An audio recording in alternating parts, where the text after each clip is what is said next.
You ever think about quitting? It's the combat of life, hammering the snot out of you. Well, stand by, dig in deep, and get ready to get fired up with us. Welcome to the Team Never Quit podcast, the #1 podcast that inspires you to fight on. I'm your host, David Rutherford, here with Mr. Never Quit himself, Marcus Luttrell. Our mission is to help you embrace the suck of life, to teach you the values of working your ass off, and to interview the most hard-charging people on planet Earth. We know life is hard. It's time for you to suck it up, Buttercup, and let us teach you to persevere in every environment imaginable by sharing real-world lessons learned by those who never quit. That's right. It's time, Marcus, for us to help them defeat the negative insurgency in their lives. You fire me up. Are you ready? I'm ready. Let's roll. Let's roll.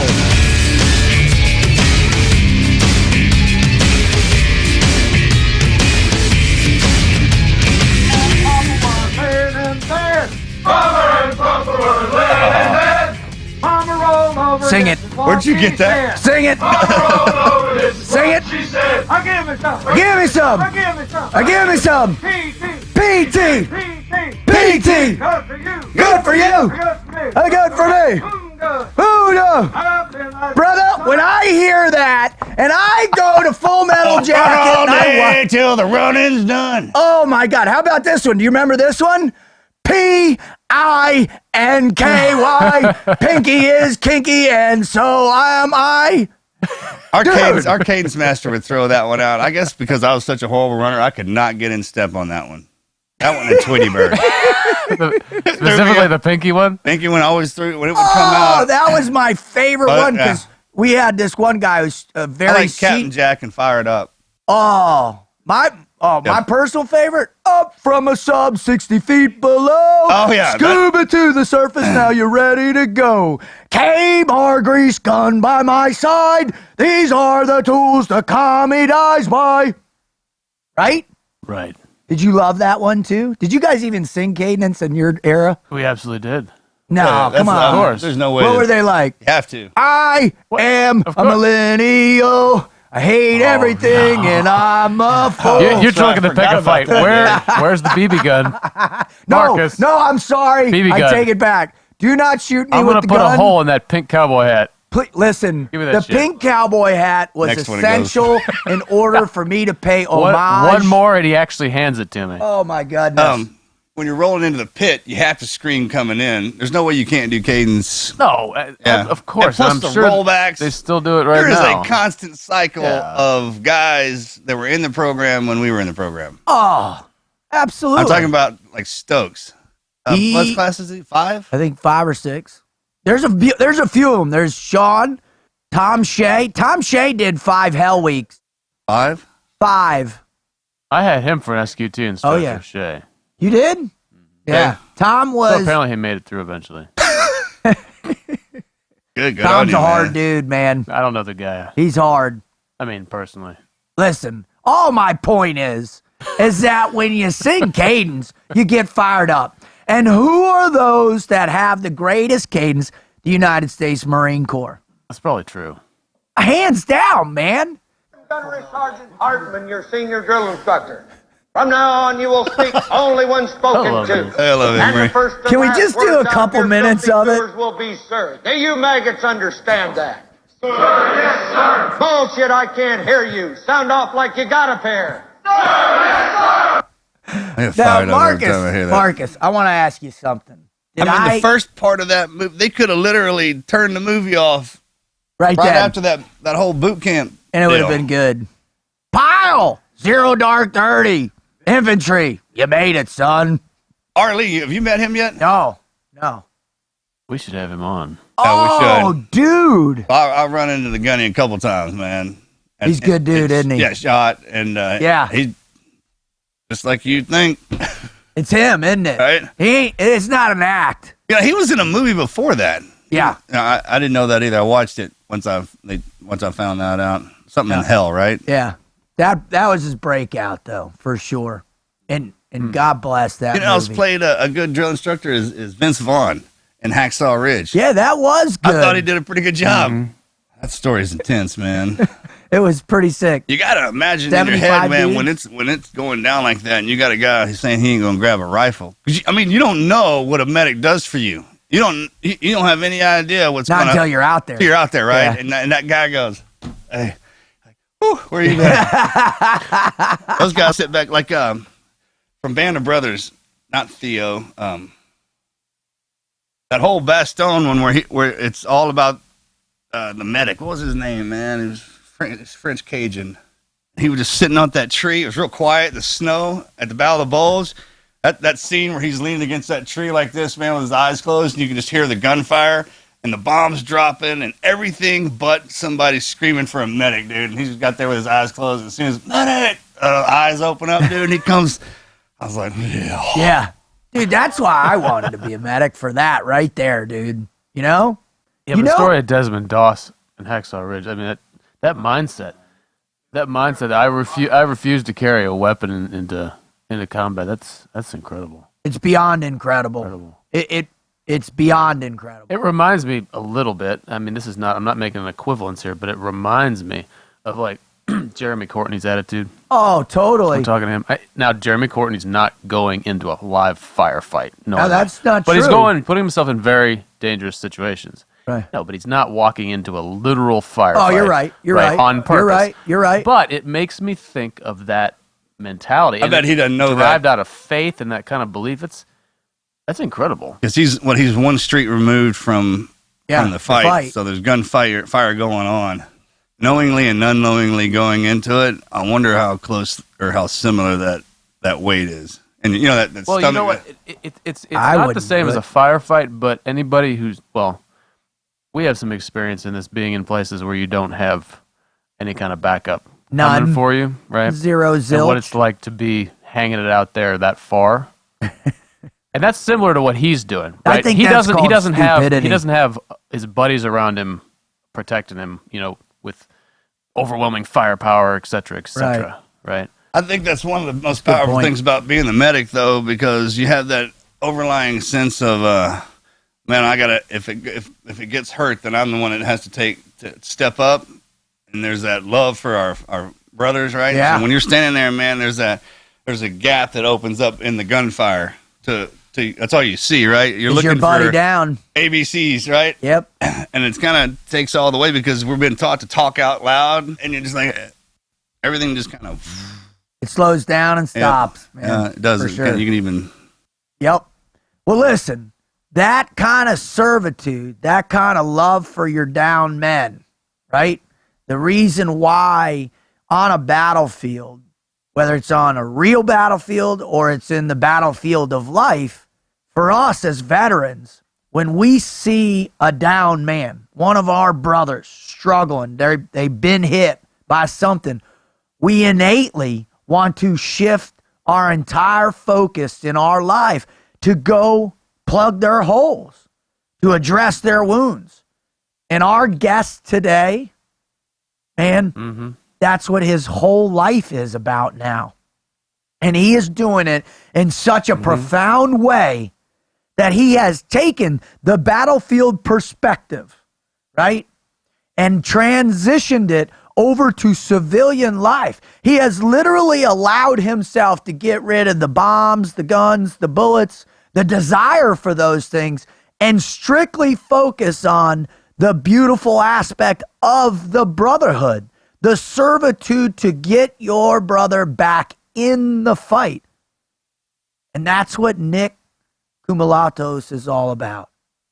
And so I'm telling you, man, I've been following this guy for a while now. And then I was introduced through him through Nick Palmasiano from Ranger Up and also, Bert Sornin from Sornex is big follower and fan and friend of his. And man, this guy, he's just got a profound outlook that, and what the coolest thing is when you see him, he's got the long hair, he's got the badass beard, he's all inked up, right, Marcus?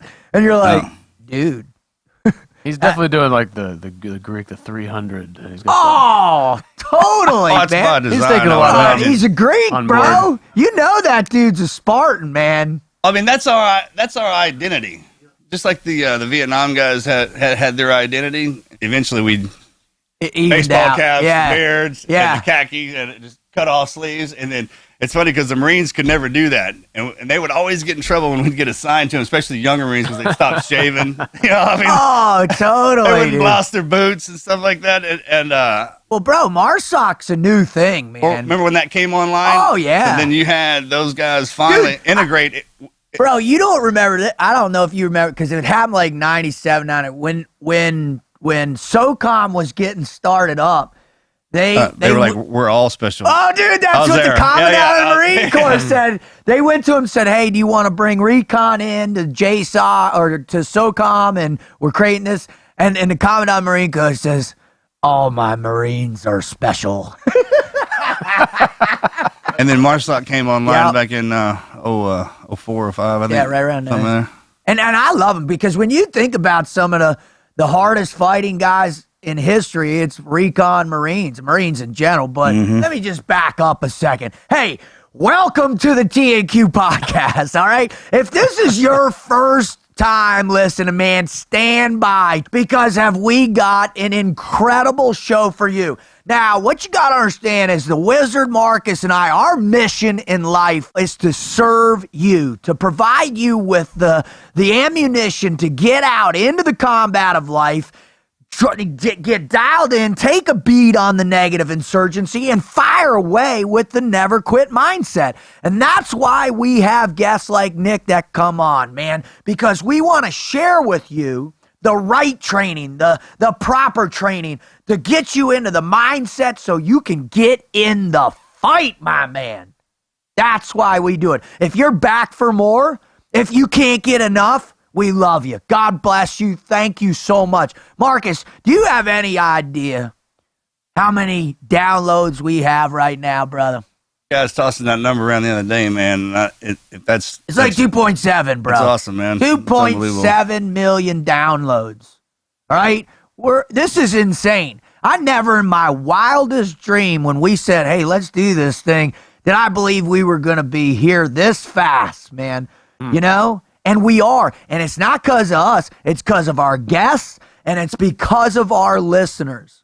You are paying attention, and it is making a difference in your life. Hell, man, we just got an email in, right? There's a professor in Georgia who is integrating our show, Marcus, into their curriculum. How about that? Awesome. Everyone pay attention because this is how you do not want to turn out later in life. What are you talking about? Millennials now all wish their bodies. These guys are beat to hell and been drugged through the mud. But if you got the moxie for it, it's one hell of a ride. It's actually a medical course of what happens to you after traumatic brain injury. Right, exactly. Wait, he didn't say that. These are the existential effects. I didn't read all. Maybe we need to go survey his class surreptitiously. Oh, that'd be awesome, wouldn't it? If we showed up in his class. We wouldn't stand out at all. Like track him? What do you mean we wouldn't stand out? I'd wear that pink hat again and get in one of my Speedos. Or your Speedos. I don't know if I have any, man. Man, when she pulled that out, I couldn't believe. You know, you had the dolphin thing written on the side. I got some Silkies still around somewhere. Do you? Sure. Oh yeah. Well, Silkies are cool. Speedos aren't cool. So. Morgan wears the mess out of those Ranger panties. Yeah. Oh, bro, there's some killer ones out there. Yeah, dude. he swears by them, man. And sometimes he'll go running in them. You know what I finally... And the best part is when he's running in them, and we live out in the sticks in the country, right, man? When people drive by, the trucks. The guys in the trucks drive by and whistle at him.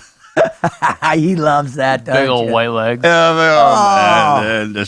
Wait, he's running the Leadville right now, as we speak. He kicked it off. 4 a.m. Brother is out.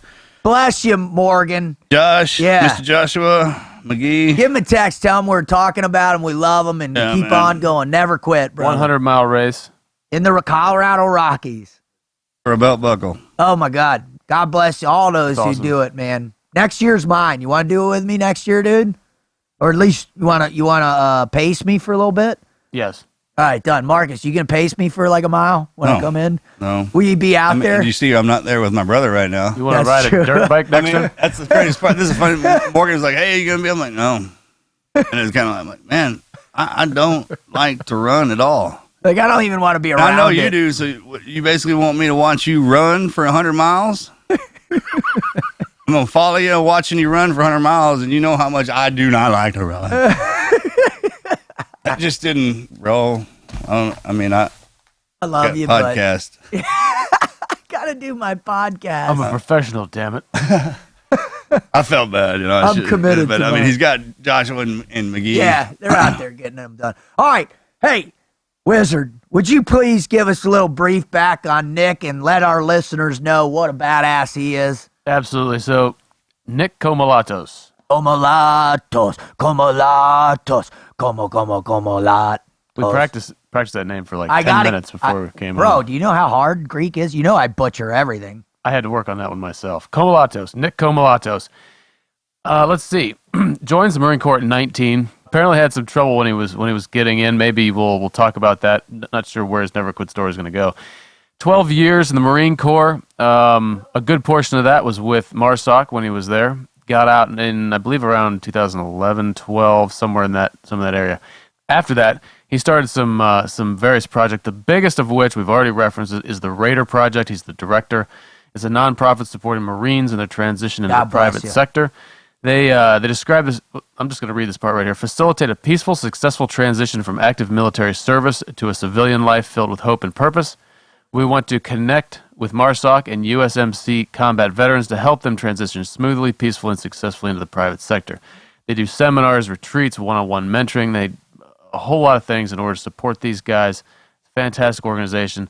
On top of that, he's got a few companies on his own, Survival Tactical Systems. Awesome. Right, which does some Smoke Check events called Smoke Check, as well as they do weapons training. Robin Hood Pictures is it's a media company. They do videos, bringing like stories of veterans, real world stories through that medium. Brand new, dude. This is going to be the great part about it because it starts with that. That's our bread and butter. But the imagination and humor that comes out of the military mind. Range 15. That's all I got to say. Right. Nick and Matt's movie, you were in it. I love it. It'll be interesting to watch that dynamic unfold. Like we said, because, I know what it was, how fast they make a movie. Well, bro, remember Nick and Matt and the gang, they were shooting, I guess, regular Hollywood features, they do 4 pages a day. They were shooting 9 to 13 pages a day, bro. And you know what and this is the beautiful thing. I gotta digress because I need to give props where prop is due. There's a phenomenal documentary by Tim O'Donnell called "This Is Not a War Story" that describes the making and why they made Range 15. And the beautiful thing is, it's been this massive inspiration for all other creative vets that are out there. And a lot of vets have a lot of creativity.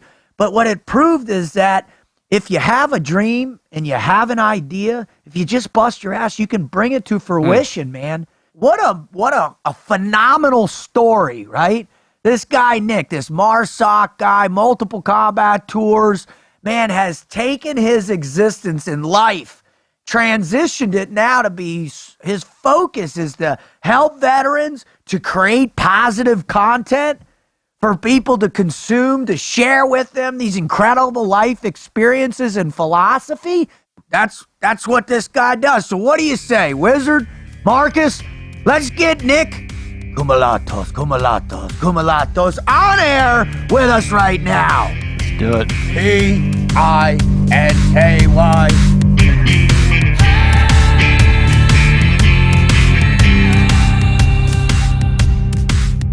From the halls of Montezuma to the shores of Tripoli.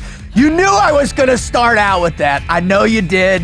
I knew I did it with Kyle Carpenter. I'm going to do it with every Marine we have that comes on because I'm so proud. Yeah, I heard you framing it up this morning. I could hear it before I walked in. Well, you heard it as you were coming up those stairs, man. I'm blasting it on the internet here because when you hear that, man, you start to understand the heritage, the lineage of the first war fighters of our country, the people that got in the trenches in Tripoli back in the 1700s, brother. That's hard as nails. Yeah, they do a great job of keeping that lineage going. And you know what I love most? Once Marine, always Marine. Once Marine, always Marine. What I love most about Marines and the guys that I've worked with, from MARSOC, the RECON guys, one of my best friends is a RECON Marine, and it's just their sense of servitude, right? Living in at a higher plane of service. And what I love so much about Nick is he has continued that servitude in a deep way. And his life is about sharing that with everybody else out there, to take these experiences and drive them into the souls of others so that they too can live life to the fullest, man. That is service right there. That is Semper Fidelis, brother. You know what I'm saying, Marcus? Oh, yeah. And so, man, you know what? I'm just going to shut up and I'm going to bring Nick on. Nick, welcome to the TNQ podcast, brother. We are so fired up you're here with us. I think I'm going to have that recorded and then play that every time as my alarm when I wake up in the morning. So, I'm like, all right. That's the best one I've heard on that one yet. Yeah. Right? No kidding, man. As someone who lives with that, I don't advise. That's not cool, Wizard. Oh, it sounds like a real good idea right now. Hey, Nick, it's like this. This isn't... He had to calm down to explain kind of what we were going to do beforehand. Remember that? It's like this all the time. And it does wear on people a little bit, for sure. Like, it's good for them. They all need it. Right? Yeah. That's what I believe. I'm lucky, man. I'm one of those guys. You just got to drop me in the middle of whatever's going on, and I'll fire it up. So he's good to go, man. Awesome. That's the Texan in you. It totally is. It totally is. All right, Nick. Well, again, man, we're so super fired up you're here, but before we can even get started, brother, before we can even get into the nitty-gritty of your greatest never quit story, we must first warm up, bro. Remember those 3 meter, 5 meter drills, right? From the holster before you go in. Little house. I remember the house test, the 3x5 card they'd put on there, dude. Mm-hmm. I love those. Get warmed up, that muscle memory, kick it out. That's what we're about ready to do right now with you, brother. And what we call it the Mad Minute. We are going to get fired up. We are going to exercise our prefrontal cortex. We're going to do that 3 to 5 meter range, and we are going to start pinging steel with your neuro capacity. Are you prepared? Ready and waiting. That's the only answer you can throw out. I mean, if you try to keep up with everything that just came at you, just say, yeah, let's roll. That's all you got. That's all I got. Go, fire away. All right, brother. What was your favorite superhero? Batman. Nice. Why? Because he's rich. No. because he's human. And he applied himself. So Bruce Wayne applied himself. He was perseverance to adversity at its best. I did a great job of kind of throwing it. The rich kid who poor kids don't have their dad. He lost his family. You know, they assimilated him kind of into everything. The orphan, then the billionaire, and then the Batman. Lost his boss, man. That's it. Yep. All right, Wizard. All right, if you were forced to tattoo something on your forehead, but were actually given the choice to choose what it is, what would it be? Face tats right out the gate. Oh, you thought this would be easy? Dude, you know who just got a face tat recently that's been on? It's Derek. Derek got one. Oh, yeah, dude. What? Couldn't believe that. He got this huge Norseman thing on his forehead like Mike Tyson. Well, it's better than Mike Tyson's. Sorry, Derek. I didn't mean to offend you, but I'm digging him. I'm actually considering it now. Dude, he probably just got done watching all the episodes of Vikings.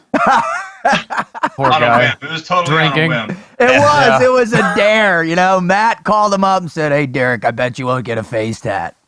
All right, sorry, Nick. What's your answer, brother?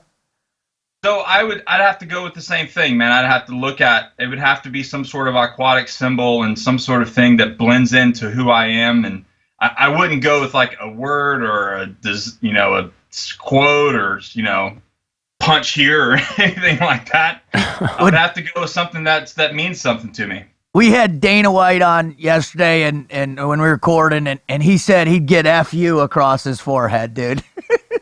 Yeah, that's not That's not the thought-out, introspective approach at all.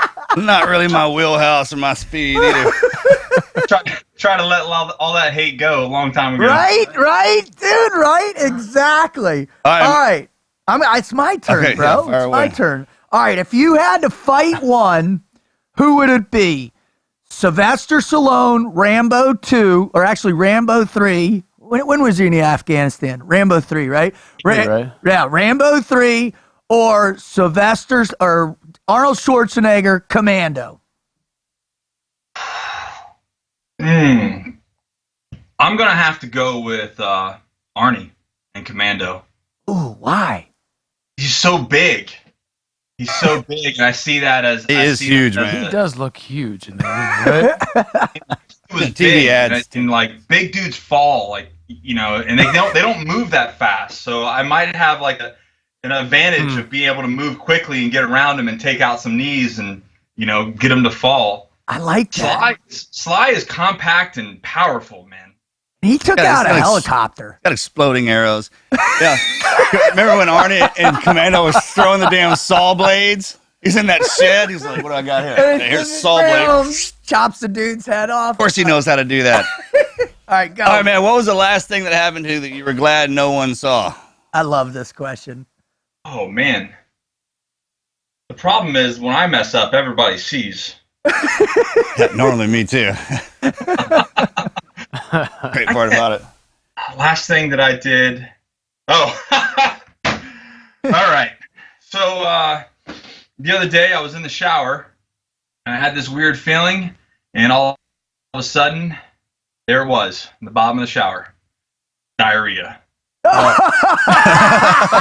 Yes! Yes! Boom. That's not something you typically want people to see. Nope. Shit yourself. Glad that got hidden. Melly was doing up one of her potions. It was for the foot, for whatever it was, man. But it was in the bowl that she does the icing for the cakes a lot of times. And I was doing the dishes, man. There was a little bit of white frosting in the bottom of that thing. Tell me I laughed it up with my finger before I put it in the thing, put it in my mouth, and immediately could taste the lemon and with the whatever numbing pain. Yeah. Lanolin. The lanolin. And she comes bebopping in, man. I try not to get upset or anything. I was like, babe, you did you just, is this foot cream? Because the brownies and stuff are right over here. I was like, are you kidding me, man? She started laughing. So then you can't get mad when they're laughing at you. Hell, my favorite diarrhea stories are from Southeast Asia, dude. I'll never forget. We were in Thailand, and my AOIC Landry, I love you, buddy. We had partook the night before, and so when we're training their SEALs the next day, he gets hit with the double whammy, right? So I'm looking around, I'm like, and someone comes, they're like, hey, Rod. Huh? Out there, it's so sudden. There's no warning whatsoever. It just happens. And so all of a sudden, this guy Double G comes up and goes, hey, Rut, man, Landry's in the bathroom. You got to go check on him. So I go in, and it's their bathrooms, right? Just the holes on the ground, very sanitary, right? And there he is in the fetal position, pants, camis down by his ankles, shaking his BDU unbuttoned. And there's right out the back, there's a whole stream, and out the front, he's puking too. Brother, I nursed him back to health with the worst concoction I ever built my whole life, dude. But we hammered the snot out of him for days, dude. Tell me you got hammered for your shower episode. I only told a couple people, so now, thousands of people That's now. over. Yeah. In Afghanistan, we were way out at this fob, and we had somebody gotten steak out there, and we had the paper plates that aren't really paper. Yeah. They put it on. I had it, and I was just trying to find a rock to sit down. The plate bent, the steak hit the ground, and you ate it. Of course, I picked that thing up, man. That was the first decent meal you had in weeks, man. And brother, I never had it. I've never. I'm the medic too. I was seeing guys like, hey, suck it up. Through my sleeping bag. And I couldn't even, you had no idea when it was coming. Because I even stopped eating and drinking, and it was still, and I was like, and the guys, we were sleeping on the ground, obviously, and like, man, you got to get the hell out of it. We were in one of the bee huts. You got to get out of here, man. And the Humvee ride back to base was 8 hours. Every time we hit a bump, I'd hit it. I swear, hand to God, I was praying for us to get into a tick just so I could roll out onto the ground and just lay there. Hand to God, I was riding shotgun. I was like, please, something. I mean, I don't want anybody to get hurt, but I mean, for days, dude. There's a picture of it. Somebody snapped one. They wanted to do a group picture, and I had just come down from the hole, from the crapper with my hair. I mean, white as this paper, dude, and it was, everybody had tans, and it was sun. Honest, Nick, we really don't spend this much time on defecating normally, sorry, but man. we feel a certain comfortability. I don't believe that. Bunch of team guys in a room, it's either you're talking about sex or defecating on yourself. Right, yeah, exactly. All right, Wizard, fire away, dude. I'm gonna. Because you can just see the look on dudes' faces that have been into that real, dysentery. Oh, we always say though, like our team, somebody gets it and we're like, bro, well, at least in 4 days you'll look ripped. Yeah, it's shredded. Great. You're gonna be shredded. Dude. best diet on the planet, bro. Best diet. You want to get dialed in, man. Be a big dysentery. That'll hook you right up. I was in my Afghanistan story with that is I was in a village and we were doing I was working with some village elders. You know how you go into the hut and they roll out the thing and then you throw all the food on the ground and they throw all the naan out, right?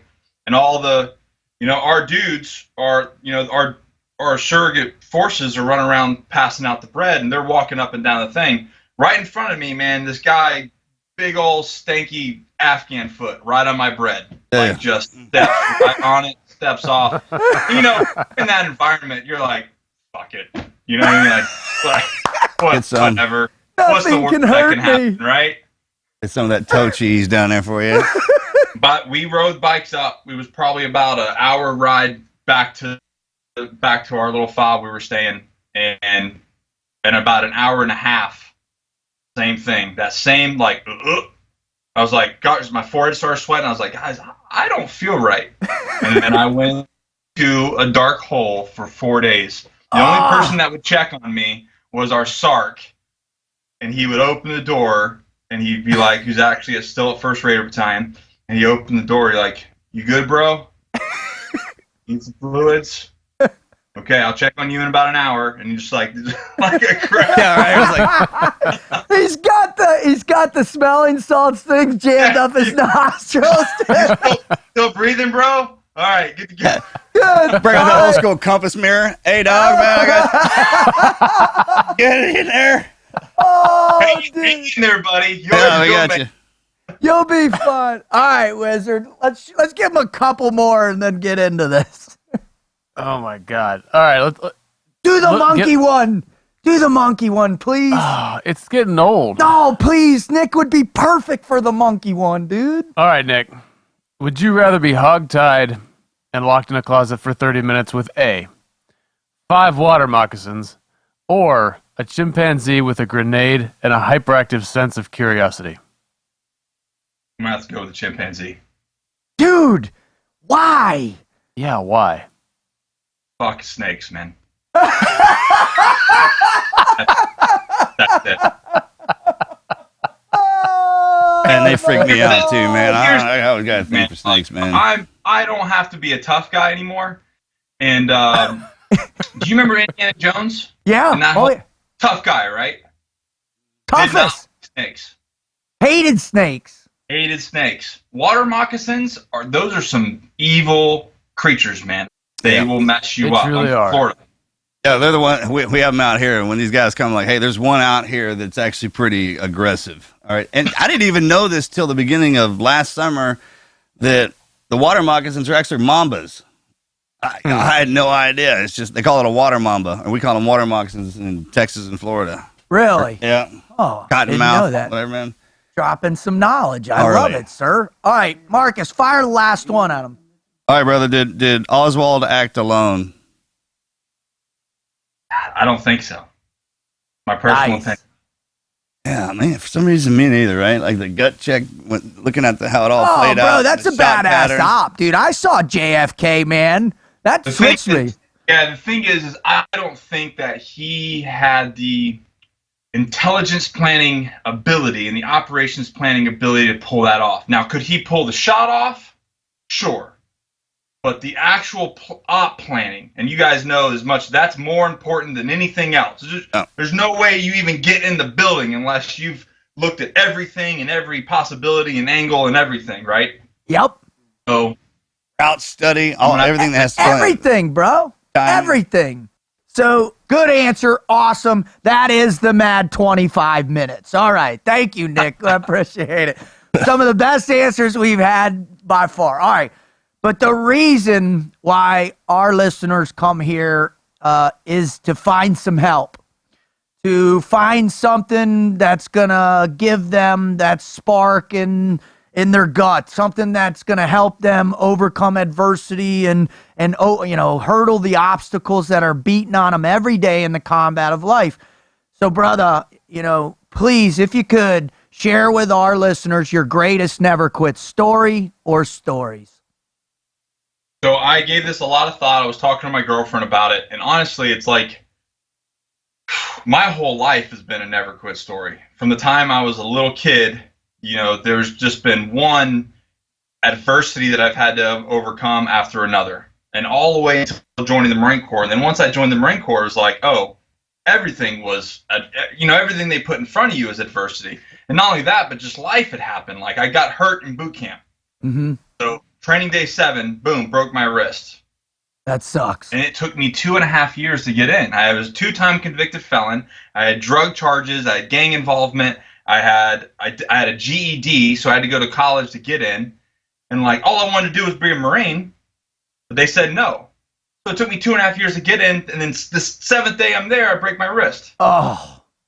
So and that story's been told. So there's only one, there's a couple stories that haven't been told, but I'm going to talk about one that really changed me for the better. Awesome. And one that, we spoke earlier about the positivity, and like if anybody ever looks at me or sees any of my stuff or puts out my message, like I'm not one of those veterans that will go on social media and talk bad about people or, complain about something or, anything, because I feel like there's enough bad in the world already. Amen.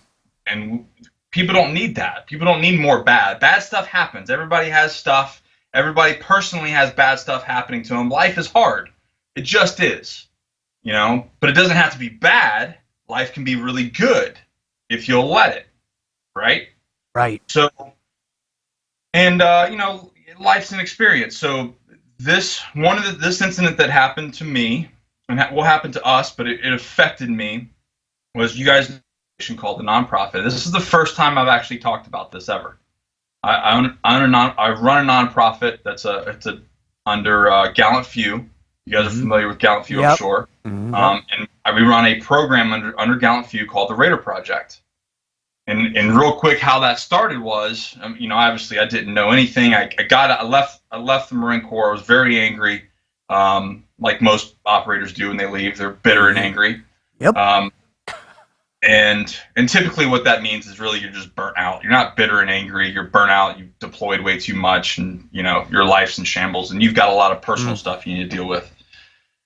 So I contracted, and then some guys from my team started coming to me saying, "Hey, I need help. I'm getting out. I've been in 13 years. I'm a grown adult. I don't know what to do." So we started. My buddy Josh Hansberger and a couple other of us started working together, and I met Carl Munger from Gallant Few, and he said, "Look, what you're doing is humanitarian service. You're doing veteran service work. You need to have some infrastructure built so that you can scale this and help more of your brethren." Cool. So we did. So we did, and it took off. And we really, and that is really when I started to own my own shit. And because I was working in this organization and getting reconnected to my community, because when I left, man, I was so bitter. I was like, I don't want to know anybody. Right. I don't want to know Marine. Don't fucking talk to me. Don't, you know what I mean? Like, I'm out. Like, I'm going to go make money and fuck all you guys. I own friends. And there's for nothing, no reason other than I was just bitter and angry. So this started to take, and we started to really do, and guys started to, I mean, we just started to figure out a recipe for success on rehabilitating special operations guys and making them successful at life, right? Right. So, I believe it was April of 2016, we came, is that right? Yeah, April of 2016, we came under. That's the boss in the background. I do the same love thing all the that, time, dude. too. Hold on, wait a second. Hey, hold on. Yeah, I gotta check my TBI. Is that right? So we came under heavy public fire on social media and everything, making all kinds of allegations, all of it 100% false. Making allegations against our organization, making allegations against myself, and it damn near ruined the organization, and it also ruined about 3 years of networking and business work that I had done on myself. And we're talking on the for-profit side. Wow. So, your livelihood. Everything. And here's what's really, and I'm furious. I'm like, here I am just trying to help people. Like, we're not gaining anything from this. Like, we're just wanting to help people. And I'm like, fuck this. What's the point? What's the point of trying to help people if the people you're going to help, everybody just slaps you right in the face?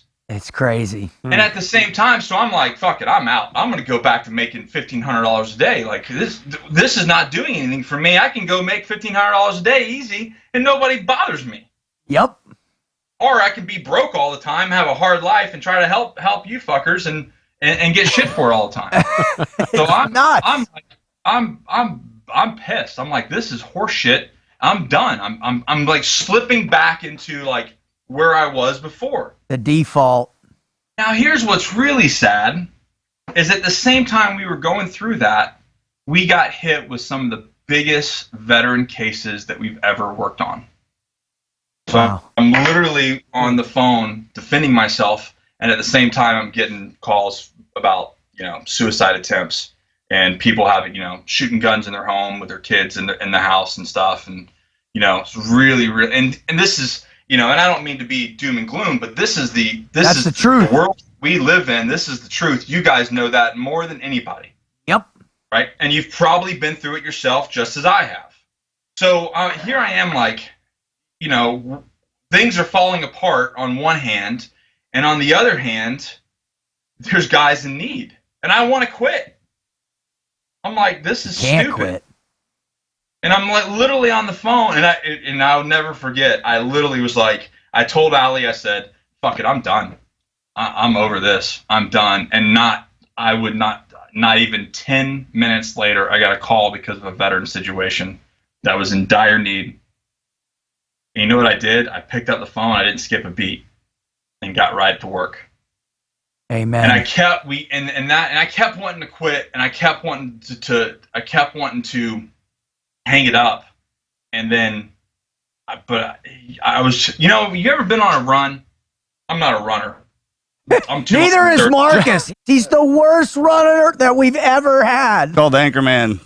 It's amazing that I got Bring it in last. Because like I fucking hate running. I was never fast. I mean, I was faster than the average, but in our community where dudes are just like bullets. Right? I hate them. I hate them.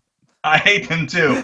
So it's like one of those things, you're on the run, and you're like, okay, at that telephone pole, I'm gonna slow down, or I'm gonna take a break, you know what I mean? Or at that and that's where I was at. I was like, okay, I'm gonna get to this level, and then I'm tapping out. I'm gonna help this one more guy, and then I'm gonna tap out. And what I realized was there's just no tapping out. Everything in my life where I had gotten to, and every piece of, and I've got millions of stories of my whole thing is perseverance through adversity. Like that is like I feel like that's a staple of my personal brand is perseverance through adversity. Amen. And I continued through that entire time to push positivity. And that I felt is what, and having a conversation with Carl Munger about it, I think that I had something already, right? And you've got something, you have an idea, but until you've tested that metal. And the reason why I use this story is because this is the world that I live in now. I'm out. I don't have to be a tough guy. I don't need to go fight the bad guy anymore. You know, this is the battle that I'm in now. And until you've had your metal tested, you really don't know. You almost don't believe your own press. Now I believe it. I believe in the power of positivity. I believe that you just have to keep pushing. And when everything is dark and everything seems horrible, there's light, and you've got to find it. And you've got to push for it. You got to keep working for it. Man, that fires me up. Nick, I can't even listen. We persevered, and then guess what? In 2 weeks, we're taking almost 30 veterans and special operations veterans to New River Gorge to do a climbing trip. Right after that, we're going to Colorado to do a retreat, and we're going to have all the usual characters out there providing support. And we keep tracking along. We just don't quit, and we keep moving, and everything picked back up, and And you made it through. And you made it through. And the beautiful thing that I love when you talk about it is you talk about this perseverance through adversity. You talk about that vet who gets on the phone with you and you hear that voice. And I know everybody in this room has heard that voice on the other line. Hell, that was my voice for almost 4 years to dudes. And when you say to them, hey, bro, come on, find just one positive thing in your life right now. And what I preach, man, my thing is find one person that you know their love for you is true, that you don't doubt it, that you don't want from it, and then that little spark gets them going, man. Yep. Can you describe the conversations that you like to have with these people when our brothers and sisters, and when you're engaged? What are some of the things that you focus on letting them know? So the first thing you want to find out what they think the problem is, and this is what I do. I'm like, okay, what's going on? Let me, and I'll tell them a lot about me. I'm like, here, let me tell you about me, so that I break any ice that like, oh, you want to feel uncomfortable about sharing something. Well, let me share some dark, dirty secrets of me, and then they go, oh shit, okay, well yeah, I can share, whatever is going on. And then I say, I'm like, what are you doing? Like, you have this problem, you're depressed. Well, what are you doing? Well, nothing. Okay, Marine, you got a problem and you're doing nothing about it. You think that's going to solve the problem? So when I first started this, I was like oh buddy, you'll be okay. Everything will be all right. Rubbing their back and everything. It's not the way we operate. We kind of have to have a boot in the ass and say, okay, what your situation sucks. I validate that your situation sucks. But sitting on the couch and not PTing and not going outside is going to do jack and shit for your problem. We talked about that. Yep, simple, hard truth. Right? Marcus, we talked about that the other night, right? Where you have people all of a sudden and you're not sure how to help initially. Well, you got to remember what you're dealing with. We sign up, we go in, and then you're not the civilian anymore. You've been trained for a certain purpose and qualified for it, and then you get over there, you get into it, you come back, and then you got people telling you the opposite. Hey, you got a problem, man. You probably messed up because the kind of like, I don't feel messed up. Well, then that's denial. Well, then like, well, have you been going? I'll never. This one time, like, do you go out to the clubs anymore? And like, I was older. I'm like, nah, not really. Well, that's if you're it's isolationist, agoraphobia. Yeah, it's trying to throw something at me. I'm like, I don't have that. Well, now you got a little anger issue. I was like, because you're pissing me off. I don't have a problem. You have a problem. Yeah. And when you're back around your boys, like that was the best part is when I got to the hospital, I got shipped back to the team, and I didn't it was never in my head that, or even the guys, they didn't treat me like that. Yeah. You know what I'm talking about? Our guys just bag on us. That makes you stronger. I needed that, right? I didn't need to that be was coddled. the health. Exactly. Yeah. Warfighter. I mean, and if you got that warfighter mentality, you need to stay on that. And that's what they did with me. So, Nick, once you identify what their problem is because you've established the rapport, the trust, what do you do next? Because you see there's, 48,000 veterans charities out there. Everybody's got this way to, hey, you need to do this, this, and this, and behavioral this, and all that. But yeah. So, what do you do? So, have you come across my 7 stages of transition? It's one of my favorite videos you have. I mean, I've watched that. I don't even know how many times. It's awesome. But can you describe it? Yeah. So we just did our second year of the Raider Party Transition Seminar, and I doubled the speech because after I went through some stuff, what we just discussed, I saw some other things to add to it. So there's another one. It's an hour long. I think it's 10 times better because I feel like I'm now more living it on the other side of it than I was before. Right.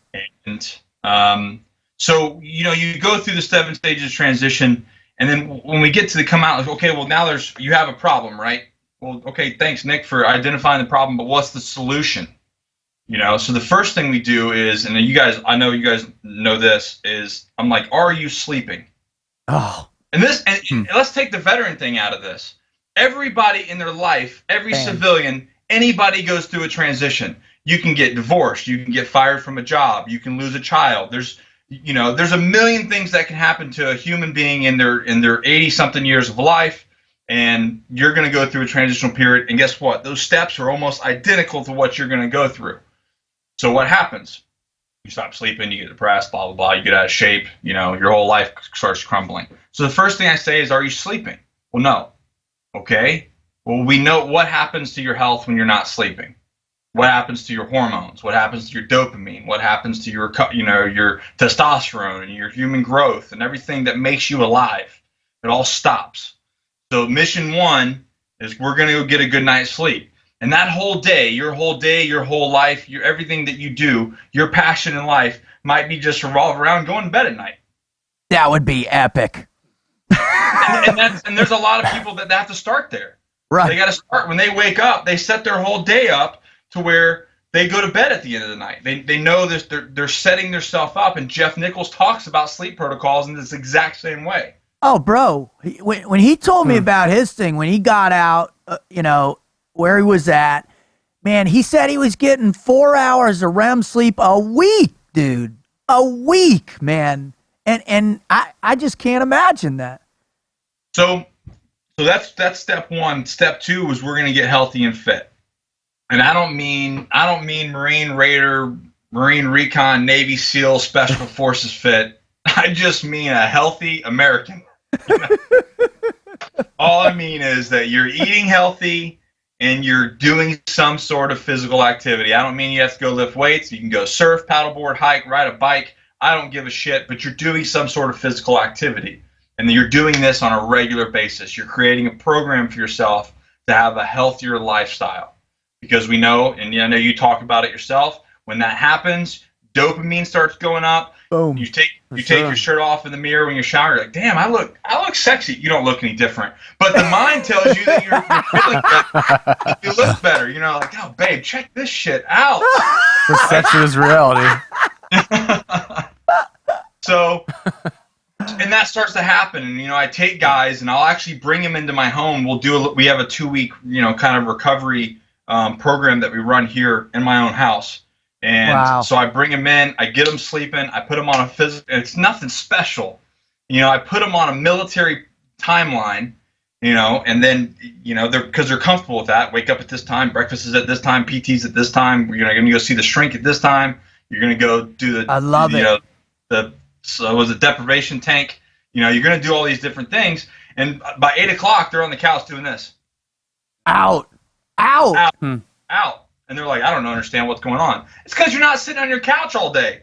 You've been busy. Misery. You've been working your ass off all day. So we get them fit. Within 2 or 3 days, they're like, man, you see a smile. They're starting to smile. They're starting to feel good. God bless. So that's 2. 3, after that, once you're stable, right? Once you're stable, that's time to find your passion. And that's the thing that I push is find something that you're passionate about. And that can change, but initially go out there and find something. When you wake up in the morning, don't chase money. Don't think about money like, well, I have to do this and I've got to do this and I've got to do this for my family. Yeah. That's a mentality that is not correct. People think, well, I have to do this and I need to do this. I don't say, what do you need to do? What do you want to do? Don't chase the money because all that stuff will come. I promise you. I believe it. I see it. It's happened in my own life. Don't chase it. It will come to you, but you have to follow what gets you out of bed and what you're passionate about. How many times have we heard that on the show? Helping kids. If it's being an accountant, if you wake up and you're like, I'm going to go crush some numbers in books. That's what gets you going, then that's what it is. And your passion initially could be going to sleep at night. That could be step 1. Your passion could be getting fitness, and you stay in the fitness world for the rest of your life. But eventually, once you get stable, and what I've seen is the reason why I break it down this way is because I can get a vet gets out, right, and we can get him a job. That's great. But if he's not stable, he's not sleeping, he's not healthy, he's not going to thrive, and he's not going to be successful. So there's no sense in getting him a job or putting him up and going to step 3 and trying to find your passion until you are healthy and stable. Amen. I love that. It's just, when you think about healthy and stable and its simplicity, but when you're in that dark space, man, your framework of what that means, you're just clouded because of your own despair or your anger, and you just can't see through that, and it's a thin veil, but it's a fog, yeah. You can't see through it. And when you just clear it out, like those winds of health, just blow that around, man, you can start to see it. How do you help people discover passion within themselves? Because I know one of the great challenges, and we talk about this, we hear it all the time from on the show, and then we chat with each other all the time about it, is how do you help people get going, right? To start searching for that passion. I have yet to find a person that I've needed to once they've become healthy and stable. Really? It's like the light goes bing. Well, like when that fog clears and they start thinking about things, I'll give you an example. So I got out of the military. And then what does every good special operations guy do when he gets out of the military? Drink heavily. Contracting. Contracting, right? Yeah. That's what every good special operations guy does. Let's go contracting. And then when you're done contracting, what do? Well, Drink. I started training consultant business. While you're drinking. Well, drinking is... The drinking's been happening this entire time, Dave. Come on. It was a little more intense with me. I think it might be. So, I contracted, then I started training consulting company. And these are things that I did because they're status quo to what I knew, what I thought I knew, right? Right. So it wasn't to, hey, well, I'm going to get sleeping. So from 2009 to 2014, I didn't sleep. Wow. 2014, I started sleeping. Actually, and that's because of Dr. Kagan Randall, which Mark's, very well. That's when I started sleeping, 14. Really? Yeah, 14. Wow. So I went and saw him as a guinea pig because I said, well, this is probably good for the organization. I could probably start sending people here. And they called me and said, sir, you need to come in on Saturday immediately. And I was like, no. I'm calling for other people. They're like, yeah, that's cool. Can you come out on Saturday and be here for 2 weeks? Immediately. And that's really where things started to click for me, and I started to actually and it's something I still struggle with, but now I have a protocol of what to do and how to care. So that happened. I got healthy. I started getting fit, got the pain out of my body, and then a couple years ago, I ended up on a television show and completely embarrassed myself, but that's okay. That's the best though when you do that. That's what you're supposed to do on TV. I do it all the time. Fast, couple million people. I drove a knife through my hand on national television. Awesome. So, yeah, shit happens. It does, dude. I mean, That's you keep the a straight motto. face and just look at them and like, yeah, it's something we should do back in the Corps. I don't want to talk about it. That's part of our platoon in doc. You don't do this? The only problem is I severed 3 tendons and a nerve, and I was 24 hours into the jungle, and it was a 24-hour evac, and it was a big ordeal. God. It made the show, though. He said it was the most exciting thing that ever happened on the show. So, I think I remember hearing what was the name of that show? Trailblazers from Discovery Channel. That's right. Yeah. Okay. Yeah. I remember hearing about that. That's awesome. Yeah, the Marine Raider drives a knife through his hand. Yeah. Like one of your guys stabbed himself. Dude, we've all got claims to fame, dude, and it's usually not pretty. Hey, man. That's a million different ways to get recognized. Some people do sex tapes. Some people stab themselves. Just whatever brings it up, man. Let's get it going. Oh, dude. The experience, I actually just talked to one of the producers. They're doing a new show, and he was talking to me about doing something new. So, but because of that experience, I fell in love with the creativity side of telling stories. Cool. Film production and that sort of thing. And I've always been even as a kid, I was a big movie fan. I just liked, and even as a kid, I was able to break down the story in the movie and understand the different parts of production and that sort of thing. The arcs, man, the narratives, the acts, bro. And this is what I found with veterans as well is once they're stable and healthy, a lot of vets gravitate towards art and creating something. And I think that's another healthy therapy to be able to do. But you have to get there, right? Oh, so, it's a process. I don't mean to cut you off, but I do a very similar thing. When I got a vet that's struggling, one of the first things I make them do is I write a poem. And they look at me like I got 9 eyes, right? And they're like, I've never read a poem in my whole life. I said, well, you're going to do it now, dude. I look like I write poetry. You son of a bitch. You'll like this. So I had a guy at a recon Marine, and he's going to welding school. And he's like, "Oh man, I'm gonna get out. I got my welding machines from school and everything, and I'm gonna make all these like pop-up targets and the steel. I'm gonna cut steel and do all this shooting stuff." And I was like, "Yeah, cool, bro." So instead of that, that's a good plan. I mean, people need that. Those are good things. But instead of that, could you weld? Okay, you know how to do that, right? Yeah. Okay. Could you weld an 8-foot sunflower? Yes. Yeah. He's like, huh. He's thinking about it. He's like, yeah, I can fucking do that. Yeah, I can do that. No? I've never done one? No, but I'll figure it out. So he does it. And he said it was the most therapeutic experience because he was creating something from nothing. Yeah. A steel target, echo silhouette target, he already knew. It was a part of not to sound total hippie, but like death and destruction, and it was more of the same. It was more of the same of where he had been and not where he was going. He was holding on to something in the past. And this created this made him think outside of that and grow and say, okay, I can see more opportunities. But since then, I actually started film school about 8 months ago. Yeah, talk to us about the Robin Hood project, bud. Oh yeah, so basically because of YouTube and everything, we've been producing videos on our own. We've got a bunch of projects that I'm working on with big TV in Hollywood.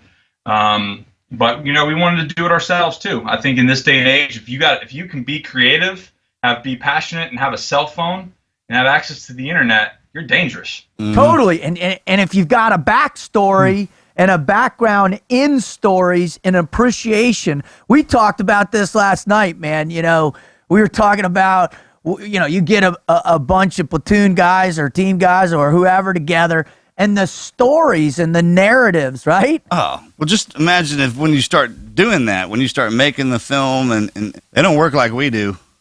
Nick and them put that movie together in half the time that it took to make a normal movie up in Hollywood, because they Absolutely. just saw with it, boom, there's nothing holding them up, and that's starting to gain traction. I mean, slowly you hear that 48,000 nonprofit charities, those came online because our generation and the generation follows, man, they covet their vets. They want to help in any way they can. That is awesome. And then I think as time goes by, they're starting to align and melt together, and you're seeing a pattern of guys getting out and that other creative side coming out when they put away the gun, right? Yep. It's just like an old samurai or warrior. When you get back, your sword and your shield go up, right? You break out the gardening tools. I built a chicken house a couple of summers ago, man. It's horrible. And it's horrible. I mean, it's horrible. I love like it. a Picasso, right? You had all the old wood laying behind the barn, and I got started on it, and I couldn't stop. I'd try to come in and lay down. I'd just be dreaming about that crooked board on that chicken house to drive one more nail in it. Hey, it's solid, right? It is solid. I will give you that. There are 4 million nails in it. It is solid. Hot dog, man. And that was a great part because, team guys, man, and SF guys, we have all the robust tools known to man. That's the first thing you do, right? When you get out, you buy every damn tool. You get that big barreled sniper rifle when you want to go hunting, knowing it's too damn heavy to carry to chase a deer. The biggest chainsaw you can find. Then you work backwards. It's funny with us, man. But I learned that the hard way. And then I got to the point where if I would be doing something, instead of just muscling through it like we normally do, we get, don't worry, I'll fix it. That thing, I was like, wait, I got a tool for this. Hold on, I'll be right back. And you go, that's that coming out in you. And it really just took my mind. I didn't think about anything else. Right. Nothing else, man. I was in the best mood ever. You did. Right. So, Nick, one of the questions. Did I even answer the question we were talking about? Yeah, no, you did. It was perfect. I blacked out. What happened? All right. And that's the way you debate. Yeah. So you get these guys, these people, and they find their passion. They develop the creativity. In that next phase, what do you start seeing happen to them in the greater context of servitude? I mean, it's different for everybody, but I mean, I see people like families get created. I see life. This is what I see. Life happens. Yes. A real life. Not. It's like what Marcus said is like you can kind of like in a life you can kind of create multiple lives. Like he had one between he was 0 to 40, and then 40 and after, and that's what I see. It's a chapter in a book. I see a chapter close, and I see a new chapter open. It's supposed to be like that. It's supposed to be multiple chapters in your book of life. Don't let somebody else write it. We on the first seminar, Vince Vargas said something that just struck me. He's like, you know what? I joined the military because I didn't want to be the guy in the bar that didn't have any war stories to tell. Right? I love Vince, man. And then he goes, but now I don't want to be the dude in the bar that only has war stories to tell. Awesome. Amen. And I was just like, bingo. That's it. I love it.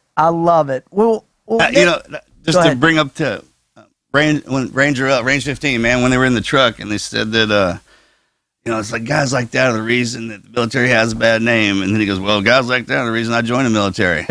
It's funny, right? We watch those badasses. They're the ones that stoke us up to get in there. And then we get in like, shut your mouth, man. Shut up, Carl. Yeah, Carl. Leroy Jenkins, baby. All right, Nick. I love I really just the way you describe it, man. It what's crazy is that you make it seem so easy, right? Hey, and it is simple, and trying to pull people away from complicating it, right? The darkness and the complication of darkness, the confusion of it is the great challenge. But once they're in the light, that it's that fuel, it's the fire. What do you recommend for people once they get through and they're living their life? What should they do? Should they go out and start helping other people like you are? Should they remain focused in the development of their own thing? How important is it for us to help one another? So I because of my life, I feel I can never recommend you going out and working in the nonprofit world. You want to take up that crusade, brother? Hold on tight, because you're going for a ride. But most people do have this, urge to give back, and I say absolutely. It doesn't necessarily have to be a veteran issue. It can really be anything. I mean, one of my biggest passions is youth. I feel like if you can help one youth, that's better than helping 10 adults, because Amen. I mean, that's just numbers. It's just factual numbers. helping one or two youth, is going to exponentially change the world than it is if we try to fix a 55-year-old broken man. Not that he's not worth it, but I think our youth are not getting looked at as much as they should. I love the video that you just put out the other day with that kid going into boot camp, and I was just thinking this morning I was hammering the snot out of Marcus. Has these kids that come out to the ranch all summer, and he turned a couple of them over to me this week, and I was just pummeling this morning and giving them the blade hand and telling them about failure and telling them about, the suck and the pain is what you want. And you look at, and man, I felt invigorated, right? I felt like I was connected. Well, that's the best part. And another one of the things that we ultimately go through, all the stuff that we go through, is for the pass down. I mean, guys like us really we don't need to read a book on being a parent or how to be a pass everything, man. We've lived it up and got the experience in it. And that was so much fun when I got a chance to start mentoring the kids during the summertime. And all the team guys and all my boys that roll in all have the same background I do. And man, I just step back and let them deal with different circumstances. If they can deal with all the different pressures that these guys that come out here put on them during the workout and just during the day, then when they get out there, man, they're going to survive. They're not special forces guys. They're just trained up by them. Of us not to. It would be. I think we've experienced this life that, that not many people get to live. We've got more experience than some people live in multiple lifetimes, right? And I think it would be selfish of us not to share that. And that's the reason why, like with the YouTube and with the channel that we created and putting that kind of message out there, it gives me an opportunity to push positivity and to push that connection in a very dark world when people are, in a dark way. Amen. And that's the feedback that I've gotten, is that exact thing, exactly what you're talking about. I'm sure those kids are stoked, and it probably changes their life for the rest of their life. And if you can do that, and if I can do that by making 1 3-minute video about positivity, and some kid, because I'm a Marine Raider, some kid looks at it and goes, boom. And then, I talked to this kid. He's like, yeah, I've been following you for 1.5 years ever since you climbed Mount Rainier. It's what motivated me to do X, Y, and Z. I'm like, I mean, the guys, a lot of us obviously been fighting wars for a long time, and coming back behooves us. It's incumbent upon us to pass that down. And if you're out there and your kid, you don't have a dad, you need some guidance or some a certain way to look at things, man. There's guys like us coming back and doing this. We'll give it to you. So you're saying if they don't have a dad, they need discipline, come out to the ranch, you'll square them away? It's a give and take. They work out here, too. Oh, dude, these poor kids, man. I mean, they do. It's manual labor. I'm out there with them, so they can't complain, right? I just don't tell them to come back in the house. I'm out there getting it. I love it. Well, Nick, man, dude, you are a special human being, brother. I just feel so privileged and honored for you to be on with us. Before we get off, could you please just share just a couple, pieces of wisdom to help people get in the fight? To just a couple things that you think about day in and day out that'll push people off the couch, that'll push people, that'll help them kind of see that, dwindling light on the horizon in their fog to just get them going. Just a few things could you share that you think about regularly? Absolutely, and I do it in my own day. If there's something in your life that's negative, cut it out. Bam! I love that. If it's a negative, it gives you. If you wake up and you deal with a certain subject, and it gives you this like gnarly, gross trash feeling, and it stinks, and it makes your stomach turn, and it makes you sick, you cut it out. If it's a person, if it's a situation, if it's a job, you cut it out like the cancer it is, and you walk away from it, and you never look back. And then you move on. That's glorious. And then once that happens, you start creating small habits. And if your life is not the way that you want it, the only person that can change that is you. So start changing it one day at a time. Make one different habit. Get up, get dressed, and show up. Oh, I love it, brother. God bless you.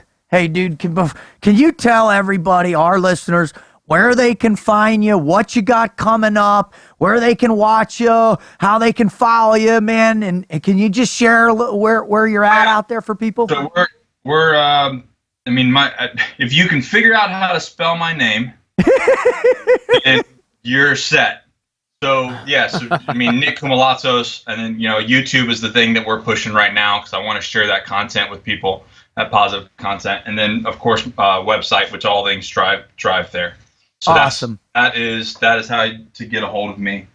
And he's on all social media sites, too. He's on Instagram and Twitter, right? All there? Trying to follow your lead with the positivity on Instagram, man. I'm trying to push it out there. Oh, brother, dude, that's all I got, man. If I start my day with that daily dose and it puts my mind in the right frame, and for the rest of the day, dude, and that's why when I get on and when I flip the switch, or when the wizard flips the switch on this and Marcus sits down and I see your face, and by the way, I just want you to know, dude, and my last 10 months been through some really, tough things personally, but the hair is you're the inspiration, bro. I want you to know that. The hair, growing the hair long is all about Nick, dude. I don't know if I can pull the long beard off because it's getting like, old man. I'd be like the Santa Claus guy instead of like the hard dude.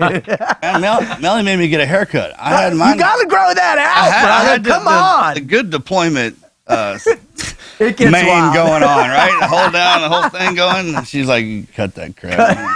Can't stand a soap opera. Oh, well, Nick. No self-respecting Texan's going to have a bunch of long hair. That's a real thing, right? You walk up, the sheriff, I'd be like, what's up with that hair? Nick, thank you so much, brother. God bless you and everything you're doing, man. And hopefully we can get you back on in a year when you're really just crushing it again, even more. Thank you. Yeah, best of the family too, brother. Take care, sure. brother. God bless. Take care.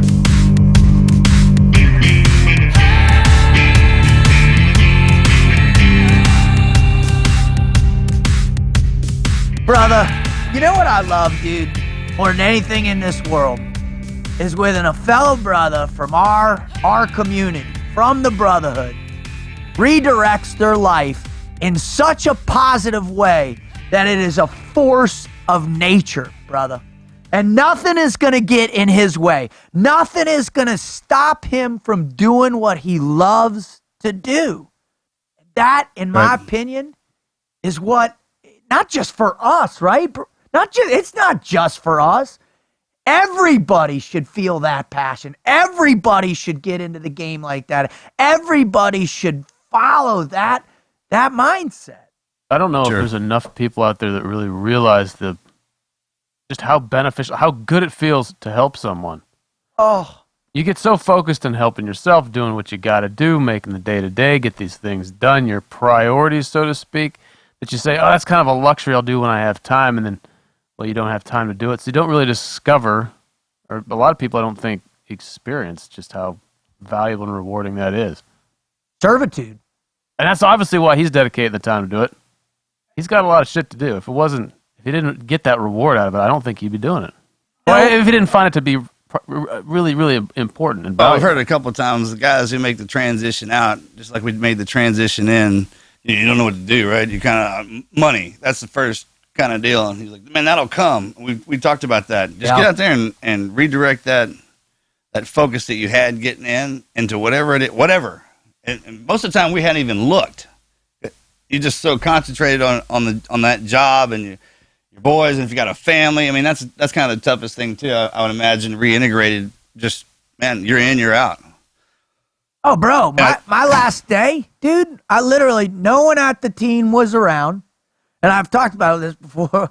No one was there. Kind of a sad story, actually. It is. It's a pathetic story, but it's so common. They were there. They were just hiding. Right? You were, I mean. That's cruel. Dude, is that true? Marcus? You knew. Oh. You knew. Oh.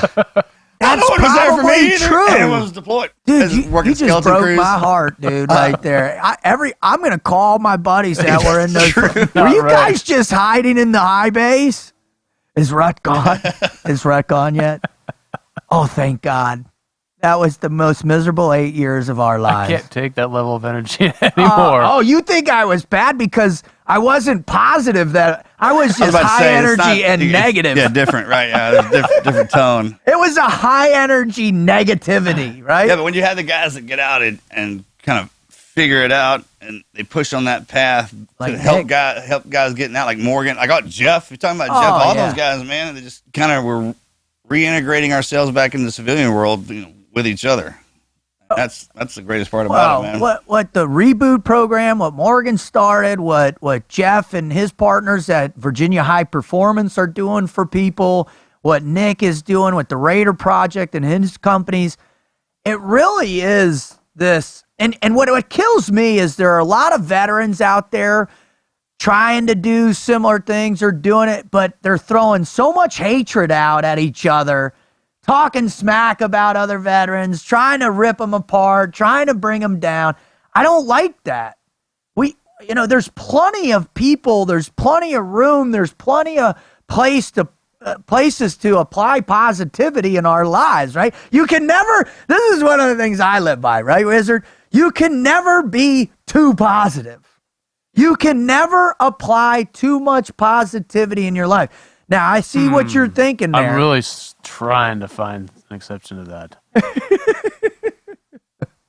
Now, granted, there are certain serious circumstances where you don't want to be bouncing off the walls, but you can thread positivity in a bunch of different tones, in a bunch of different ways, whether it's a heartfelt hug or it's me bouncing off the walls, man. When you apply positivity, whether it's through positive pain, whether it's through, high degrees of emotional intelligence, whether it's just through positive psychology, man, you can make an impact in other people's lives. It works. I got a question for you. Send it. So my retort to that was, be so positive that you're unrealistic about this, what's going on around you, and therefore make an incorrect decision. But I'm not going to go there. That's not my question. That's not my question. My question, and I want to ask you this, is how does a person maintain positivity as well as a realistic perception of what's going on around them?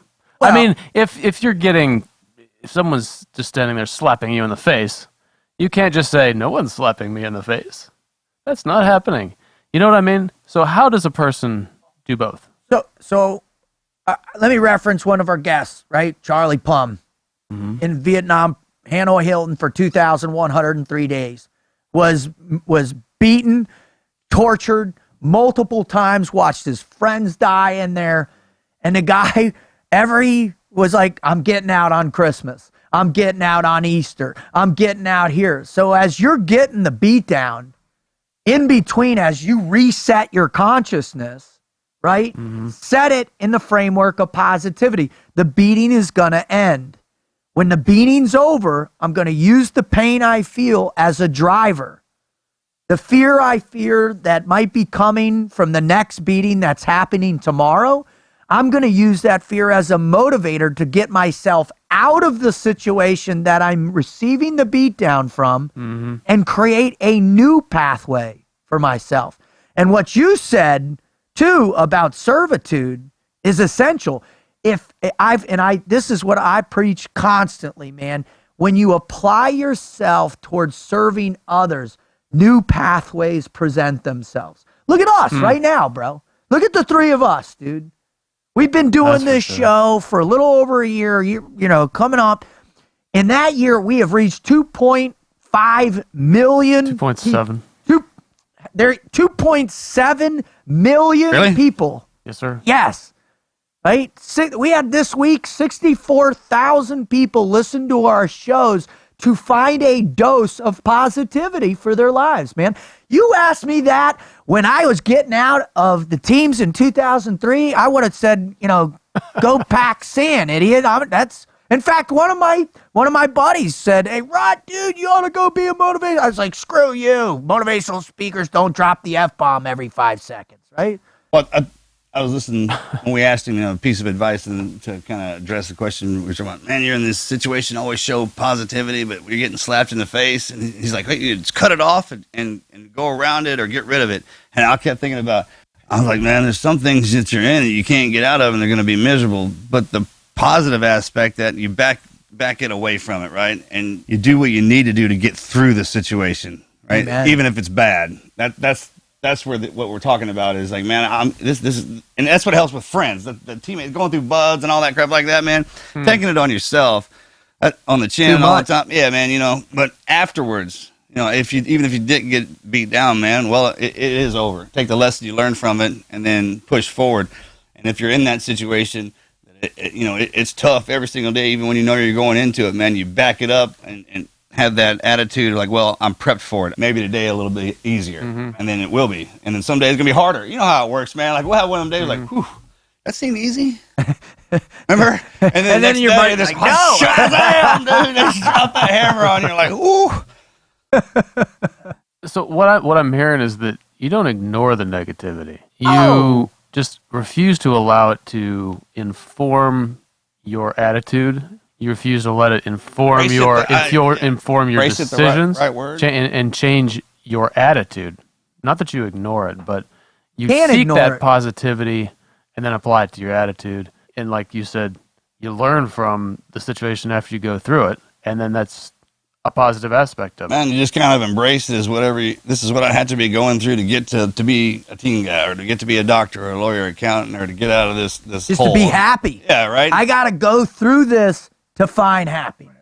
How bad this is, the good side, the opposite end, right? When you get slung back on, you have something to measure it off of. Like, I know I'm having a good time because last week I wasn't. You know, I was doing. It's definitely a reference point. Right, exactly. The suck is that's definitely a good reference point. That's part about life when you're getting older, man. You know you had them good times because you got those bad ones to weigh it off of. Listen. And that requires positive mental management. Going back to what Plum said, he obviously was very aware of what he was thinking. It wasn't just he naturally was inclined to be that way. He used techniques. It was a very conscious mental approach. And that's what Nick was saying too, right? And obviously, right. And like with his 7 stages of transition, that's a very well thought out process. Even though we only got into about 3 of those. But if you want to know more about that, you're listening. Go watch Nick's video on the 7 stages of transition, and just don't think of yourself, oh, this doesn't apply to me because I'm not a MARSOC Marine or a SEAL, whatever. Just apply the concepts to anything you're going in life. That's the beauty of this information. It is not prejudicial to military service whatsoever. And that's what you got to realize. That's what we're all here trying to do. That's what the Wizard Marcus and I are trying to do for you. That's why we're on this show. That's our mission, is to help expose you to all these amazing human beings that are just like you, but have made conscientious choices to get into the fight of life and struggle and go through the challenges. And if that's you, man, thank you for coming here. Thank you for finding us. We feel very grateful that you have tuned in. We feel very blessed that you stopped and you actually were conscientious, saying to yourself, wow, I am going to listen to this show to receive information with an open mind, an open heart that changes me, that potentially changes my whole life. And for that, we're blessed. We're grateful. And if you've come back again and again, man, obviously we can't tell you enough. We ask that you go out and tell somebody you know who needs help.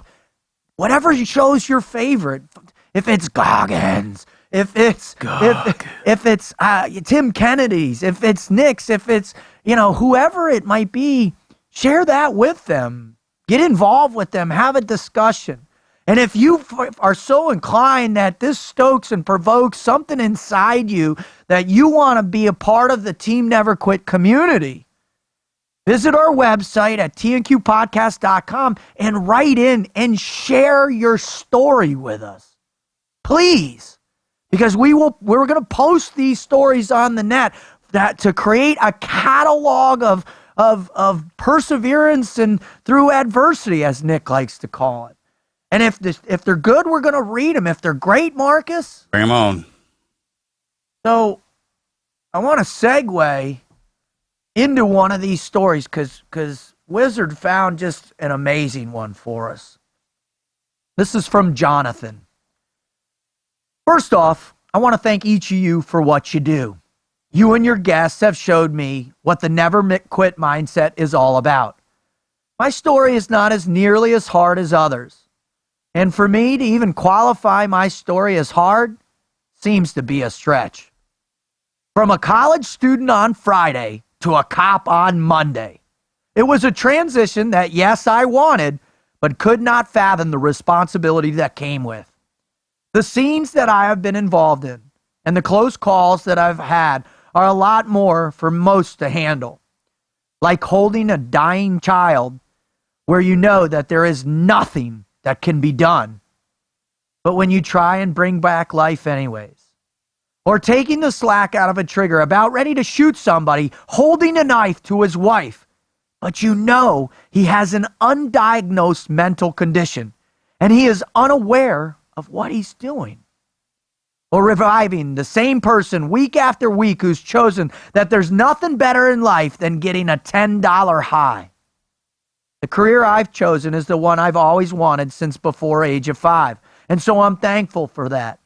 I've been able to fulfill a dream for the past 7 years, becoming a SWAT team member, a medic, a sniper, and a field training officer. However, I was not mentally prepared for what else came with the job.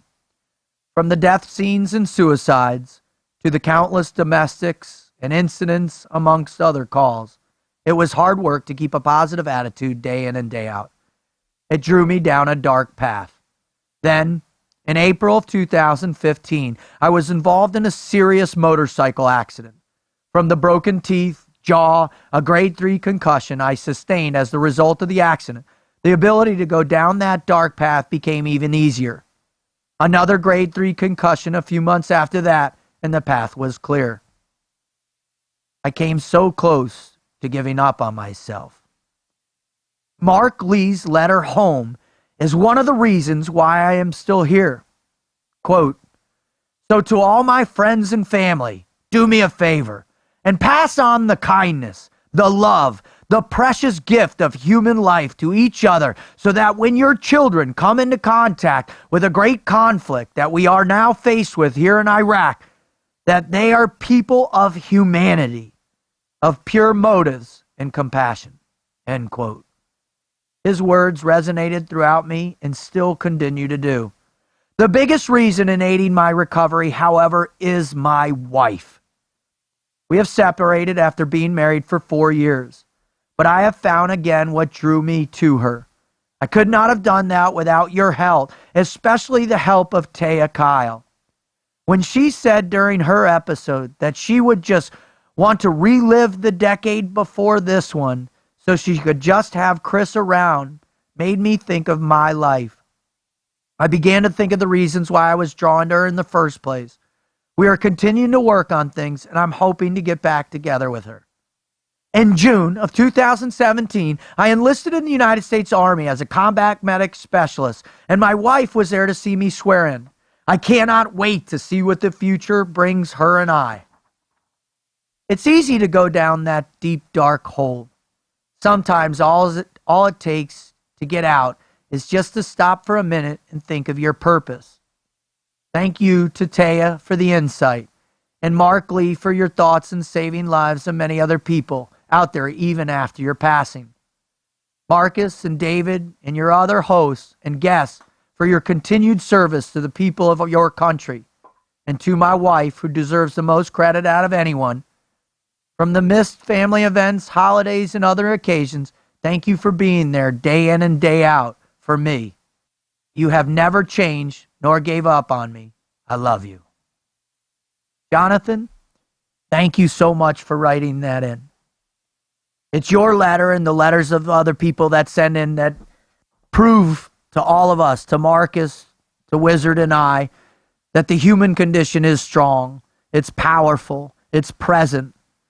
And as long as you can get out of your own way and recognize that the dark is not all-consuming, it's not permanent, and that you can find the light through the people who care most about you and the people you love most, there is no end to what you can accomplish in life. Thank you for writing in. Thanks for your service, brother. And man, I don't thank my wife. Boy, it's one of them deals, man. It's just kind of when someone loves you, they just love you. Yeah. You know what I'm talking about? I do. That's that strong kind of allows you to do anything. It's a comfort, like a blanket, and never take off. So, honey, thanks for that too. And Nick, bro, man, way to carry the line and keep pushing forward. Hopefully we'll team up with you eventually, man, and we'll get all these boys squared away and back on their path and do the right thing. Walk tall, right? Amen. So thanks for coming on, man. And everybody keeps coming back and listening to us, man. We owe you everything. Thank you for that. I'm out. Out.